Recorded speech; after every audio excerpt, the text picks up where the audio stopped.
Trey Hendrickson gets paid in Cincinnati, but the Bengals screwed this up because they took so long to do what they should have already done.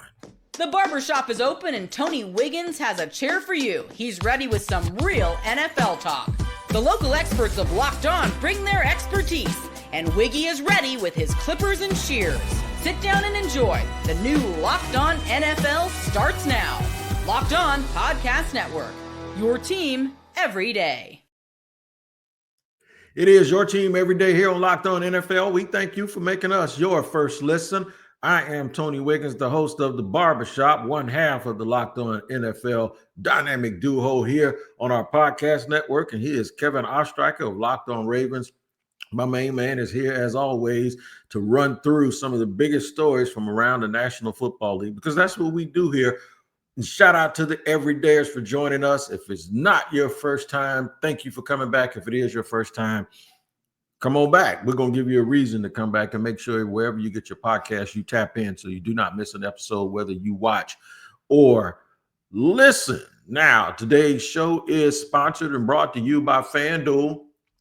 Football season is around the corner, and visit the FanDuel app today and start planning your futures bets now. All right, we're going to give you a little bit of a rundown what we're going to talk about today here. Kevin Ostreicher and I are both longtime members of the media. He covers Baltimore, I cover Jacksonville, and I cover the NFL. Kevin also works and covers the NFL. So we really pretty much know exactly what's going on here locally. We're going to use local clips to run you through some things that are going on around the NFL. We're going to end up talking about what else Shedeur, his plan and his path is cleared by the trade of Kenny Pickett to the Raiders. Right smack in the middle of the show, Scary Terry gets scary money.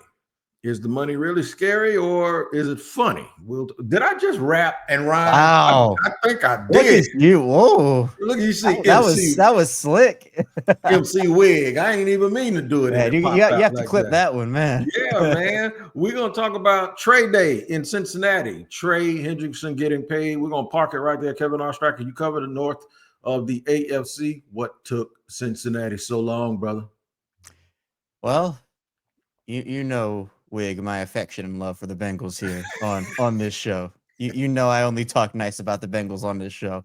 Absolutely. And this was just the Bengals being the Bengals. And look, this might be the quote that I use from someone on the network the most. Jake Lisco over at Locked On Bengals. Yeah, man. You save $1 million today to lose $5 million tomorrow when you have situations like this.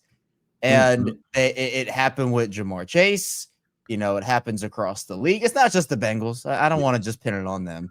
But, I mean, in this situation, you have a guy that the sack production is absolutely insane. He's grossly underpaid considering what his stats have been over the last couple of years. And you're kind of just sitting there like, oh, we don't want to guarantee as much money as you want. I mean, look, you don't have to give in to this guy's demands and say, okay, whatever you want. But at a certain point, with obviously the reputation the Bengals unfortunately have, which is they might not be as willing to spend money in certain places as other teams might be. It's just unfortunate that they really had two of the craziest storylines all offseason with Shamar Stewart and Trey Hendrickson. And on top of it, Wig, they don't have a defense. So I'm sitting there thinking, man, if they really just completely botch this thing, and for their sake, I'm glad he's going to be back week 1. He is their defense. They have nobody else on that group I feel confident in. So I think, honestly, this is a win for Cincinnati because, you know, his salary in the first year goes up by a chunk of change, but then they're kind of just back in the same spot next offseason, especially if he has another good year. All right, so I kind of disagree with you. It's good for the Bengals. It's good for them on the field. But I'm going to tell you why a lot of people out here peacocking saying that Trey Hendrickson folded. I'm going to tell you why I think they're wrong. But first, you mentioned Jake. We're going to let him and James tell you the importance of getting him back on the field in Cincinnati. It's huge news to know that Trey Hendrickson, the NFL sack leader, an all-pro defensive end, a guy who finished second in Defensive Player of the Year last season, and has had the best 2-year stretch of his career over the past 2 seasons, that he's going to be in stripes, happy, ready to go, and have 2 weeks to practice before that opening game against Cleveland. It's funny. I remember saying like August 22nd is my deadline, kind of in that range. They got pretty close to it. And there's a lot of not so good, I would say, when it comes to this deal. But the good is for the 2025 Cincinnati Bengals, you're going to get a Trey Hendrickson that should be ready to go week 1, distraction free. I don't think folks pay attention to and realize just how much psyche matters to people that are having car accidents every single week. I don't know if folks understand how a young man who doesn't make a lot of money, who does everything right, can still be motivated at the same level if he sees another older player who does everything right and is highly productive, and that dude basically has to drag his tongue on the ground through cut glass to get paid. I'm thinking that the mental aspect of this matters. It's also why the Bengals have never won a Super Bowl, right? There are players you pay and players you may have trepidation about paying. The dude that's led the league in sacks the last 2 years ain't one of those people that you need to be having trepidation about.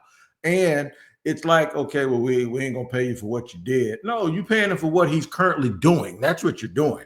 The league has always paid people for what they anticipate. But now you're saying we're not going to pay a guy for what he's already done. You're now refusing to pay him because you think he's going to get old.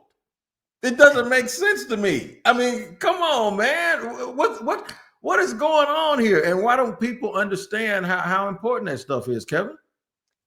It's a what have you done for me lately league, and what has Trey Hendrickson done for you lately? He played well. He's been insane. He's been unbelievable. So you're right. This isn't let's pay. Trey Hendrickson's asking for a lot of money, but he has a lot of potential, but he hasn't shown anything yet. He's also not 35 years old. I mean, this is a guy that's in the prime of his career. Yeah, he's healthy. That's a good point too. Like, you know, and being someone who covers the Ravens and kind of watching them go about their business. Yeah, you can't keep everybody. You're right. Yeah, there are guys you're not going to pay. But, I mean, this would be like the Ravens looking at a guy like Kyle Hamilton and being like, he might get hurt next year or he's going to get older. Yeah, it's just no. So let me tell you why I think Cincinnati didn't win. They won by getting him back on the field, right? Yeah. So Trey Hendrickson, his whole thing was, I want to stay here. I want guaranteed money for this year and next, right? Mm. So if he gets banged up, he got $14 extra million that he wouldn't have got next year, right? Cool. But if he doesn't get banged up and he gets double-digit sacks again, then people are saying they can franchise tag him. Well, you know what you got to do when you franchise tag him? You got to guarantee him about $30 million. It's like $28 million right now, but Micah Parsons is sitting out there. Trayvon Walker's sitting out there. Aiden Hutchinson.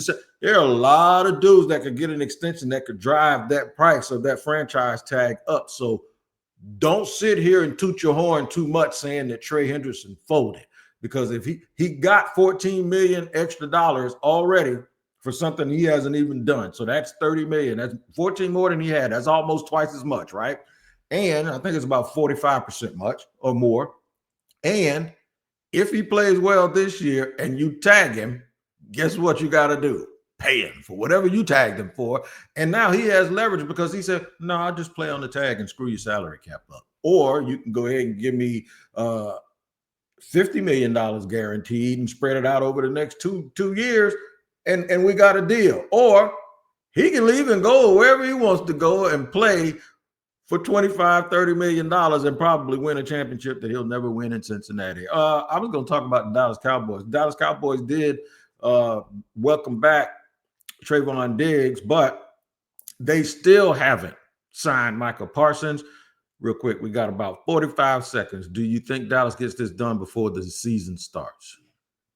No. And I feel surprised saying that, but it's just gotten so ugly. And like even the Hendrickson thing didn't get that ugly. Like it's just been awful.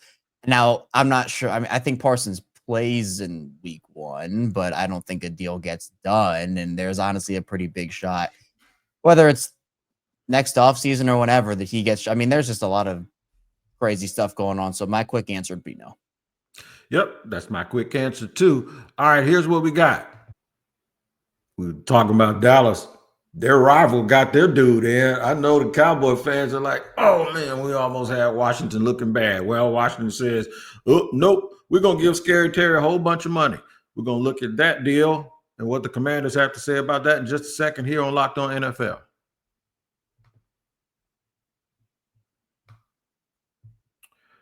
All right, today's show is sponsored and brought to you by FanDuel. That is correct, man. FanDuel is the absolute truth, and you all know it. August 26th is officially FanDuel Futures Day, a brand new holiday for football fans who live for bold predictions and preseason hunches. For just 24 hours, FanDuel is giving you deals on NFL season predictions. So whether you're calling your MVP, eyeing a long shot division winner, or ready to crown your Super Bowl champ, before week one even kicks off, this is your moment. I'm going to take a flyer right now and tell you that Joe Burrow is going to get this year the MVP trophy that he didn't get last year, even though the Bengals are going to struggle to 500. It's always, we got to pay you back. And nobody knows that more than Baltimore Ravens fans. All right, visit the FanDuel app today and start planning your futures bets now, because FanDuel Futures Day is one day and one day only. I'll say it again. It's August 26th. FanDuel Futures Day. FanDuel, play your game.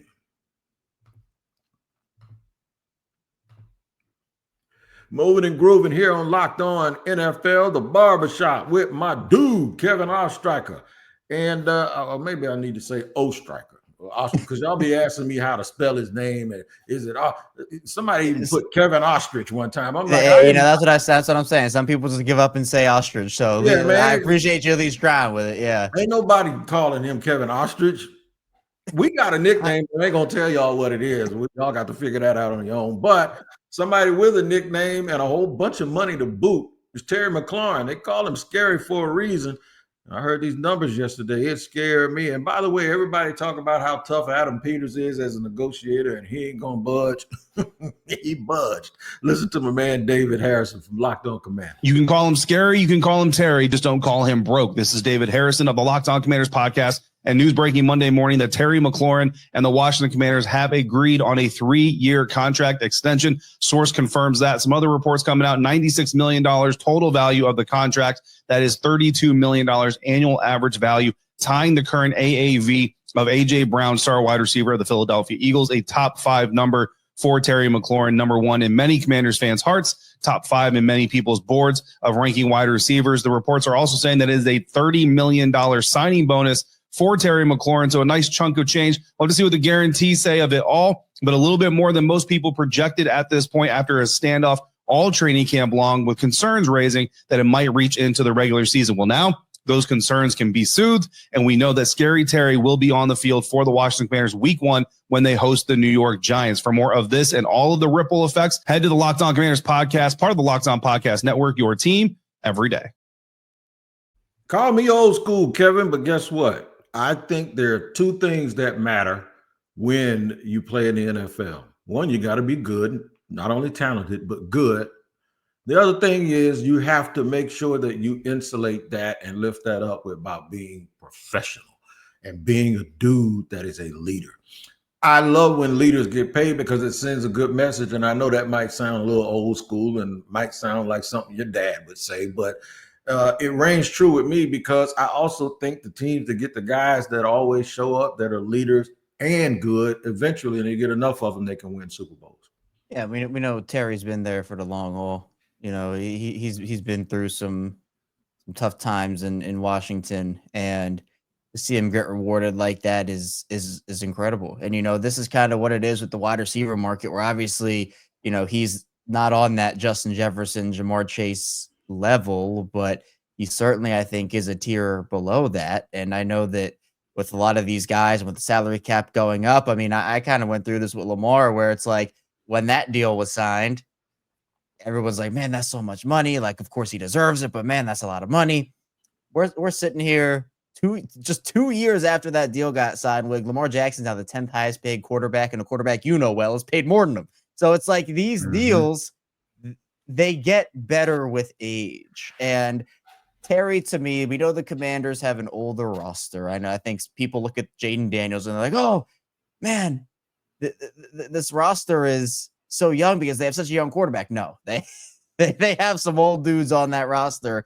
But for a guy like Terry, who I think can continue to grow with Jaden Daniels as well as just be his number 1 guy, it was important for him to get this deal done. You didn't want to have this drag out. And again, for guys who request trades, I know sometimes it is just a contract play.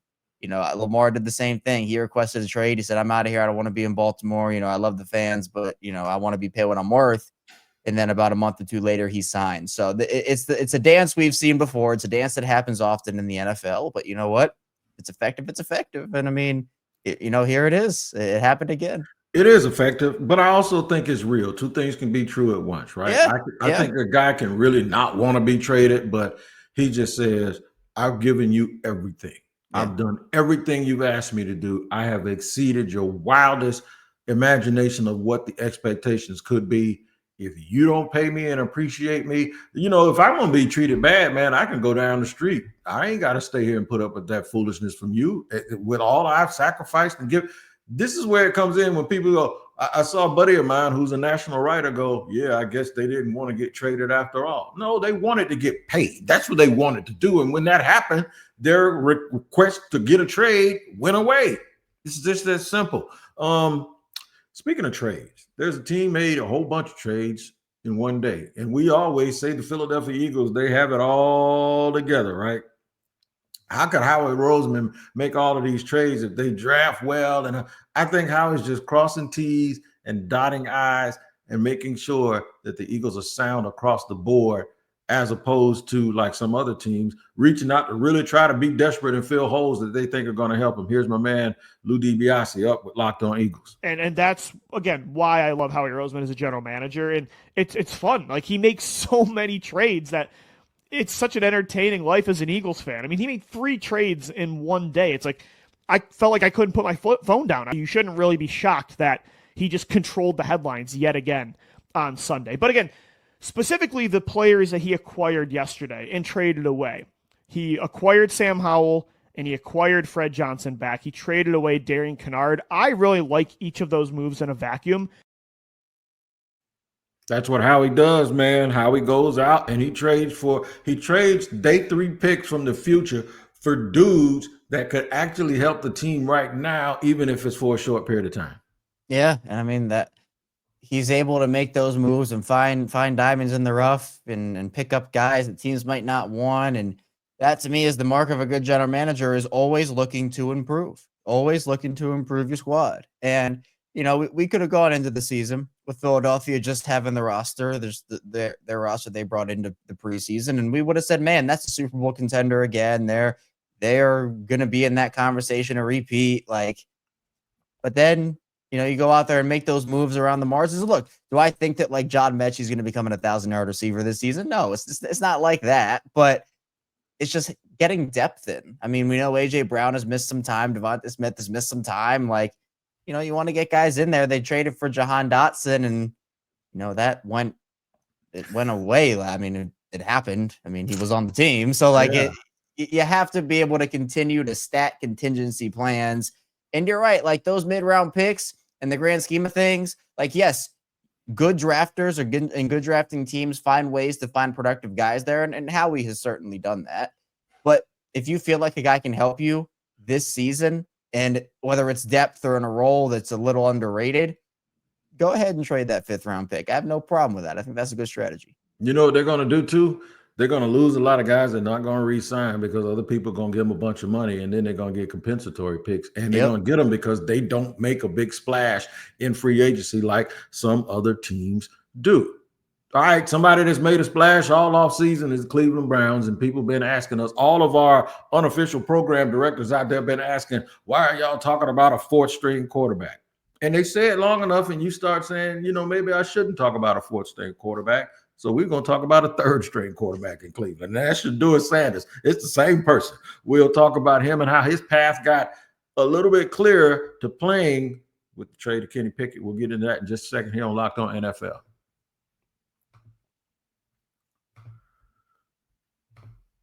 All right, we have an important request. Locked On wants to hear from you. We've been putting together a survey to learn more about our listeners and make your favorite podcasts even better. This is your chance to tell us what you like, what you don't, and answer questions about our advertising.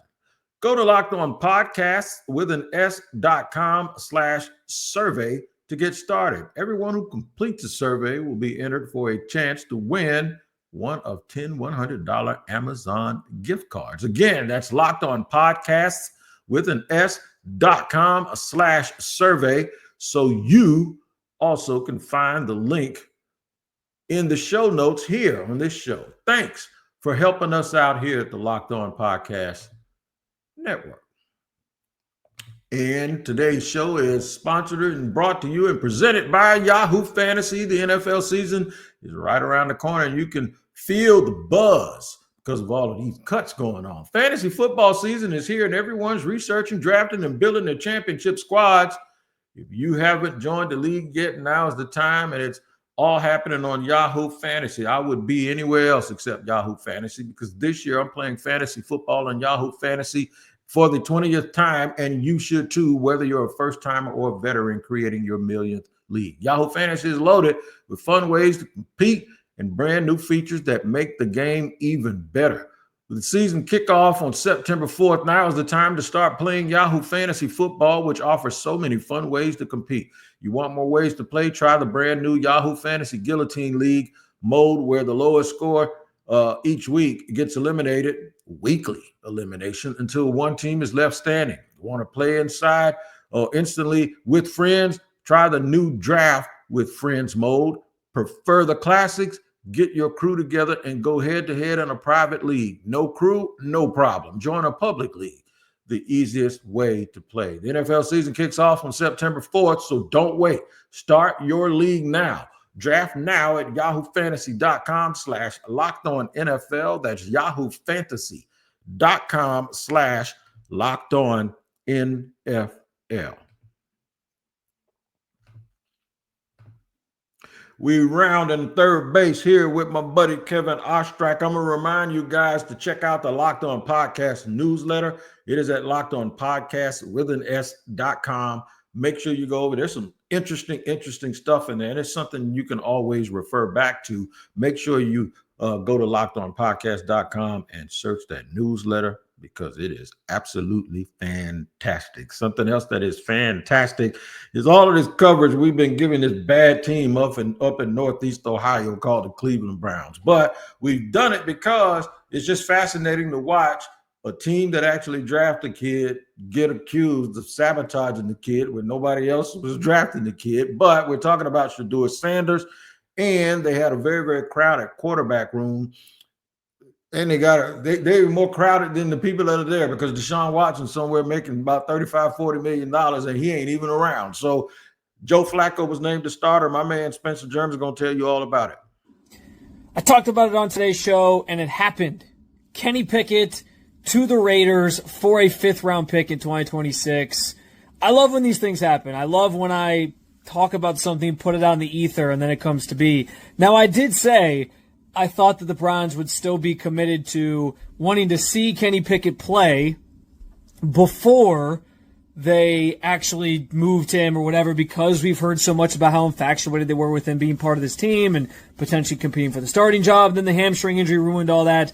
But I thought they'd keep him around. Andrew Berry was flirting with the idea of keeping 4 quarterbacks on the broadcast. As it turns out, he goes to the Raiders, who needed backup quarterback after the Aiden O'Connell news from this weekend. It makes a lot of sense. You get a 5th-round pick back, and basically no one's the wiser. You traded DTR for Kenny Pickett and a 5th-round pick, essentially. Hey, man, they got that 5th-round pick, and we know what Cleveland does with 5th-round picks. We're seeing it right now, man. Any feelings about this trade of Kenny Pickett, what it may mean for Shedeur Sanders in the short and long term?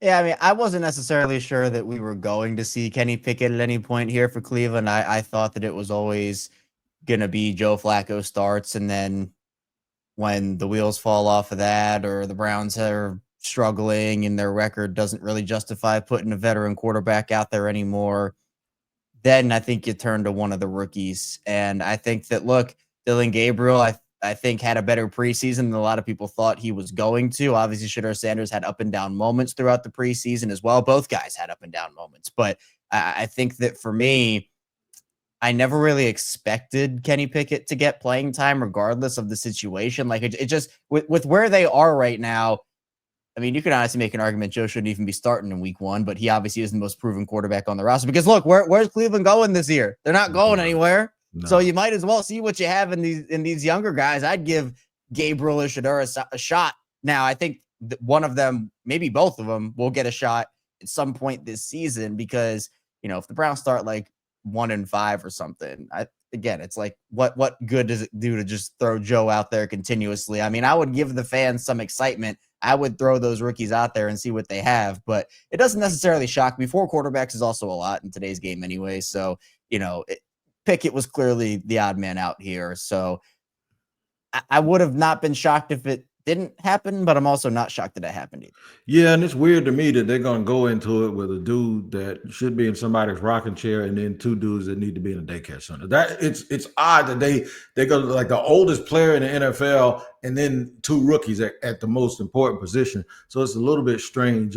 But since we're talking about guys that get treated bad at that position, let me give Caleb Williams some little bit of love because I've seen and heard things over the last year that if I wasn't watching and if I wasn't paying attention to statistics, I would think that Caleb Williams had 5 touchdowns and 20 interceptions. It is the reverse, right? And I do believe that since we're going to criticize his past coaching staff, we have to say that the player who actually played for said coaching staff deserves a little bit of a break and a mulligan. I hope things work out for him a little bit better this year. And wide receiver DJ Moore is going to be a big reason why that does. Listen to Lauren Cox from Locked On Bears. Everyone's hyping up Rome Odunze and Colston Loveland and Luther Burden for good reason. But somehow that's overshadowing the fact that DJ Moore will be the Bears' biggest and most important weapon this season. If everyone's healthy, he's going to lead them in targets, in catches, in receiving yards, and be the most dynamic weapon in this Chicago Bears offense. Plus, they're spicing it up with some backfield opportunities for him that I think are going to be bigger than even we've already talked about in the podcast here, that maybe closer to a Deebo Samuel type of situation. All right, so this is a chance where we get to actually allow things that we say to be manifest. When trades are made, you can't really tell for 2 or 3 years. It's about year 3 right now. So we're going to see between Bryce Young and Carolina and DJ Moore and Roma Odunze, all these people, we're going to see who won these trades. But I do believe DJ Moore is going to be critical this year with a better design. DJ Moore taking on the Amon-Ra St. Brown role that Ben Johnson had in Detroit. I think this might work out. I like Colston Loveland. I like Odunze in the second year. The biggest jump for a quarterback could be Caleb Williams, and it probably won't be that big of a jump, but it'll seem like it because of the narrative surrounding his name.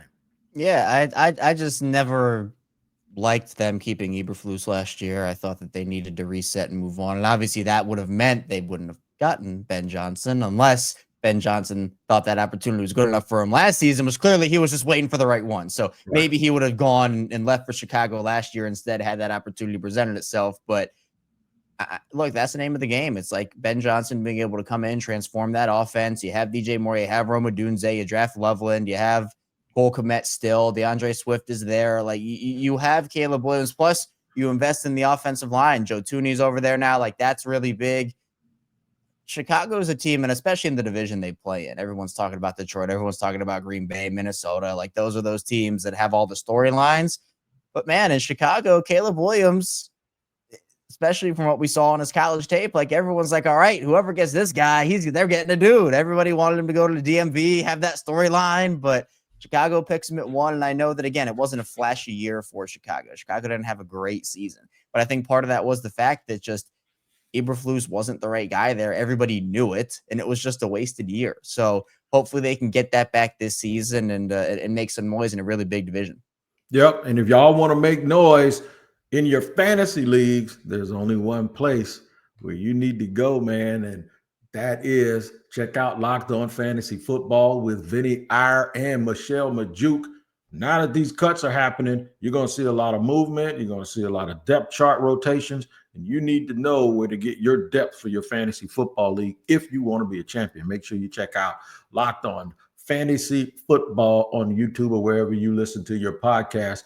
Also, I'll let you know right now, the only place for you to tune in to while these cuts are going, it'll probably be done today at about 4:30 or something like that. You need to follow your local team here on the Locked On Podcast Network. We break news. If something big happens, it's going to be there. But make sure you pay attention to local. I'm going to give you a reason why. Chad Muma got released today and for the Jaguars. And you see all of these people like, oh, yeah, because they remember him from the draft. I got news for you. He ain't the same dude you remember in the draft. He has done nothing in Jacksonville, and the only way you would know that is to check in with the local people. Doesn't mean that he can't do well when he switches, but make sure you tap in so you can have your finger on the pulse of the team. Kevin Ostreicher and I appreciate you spending 30 minutes and 30 seconds with us today.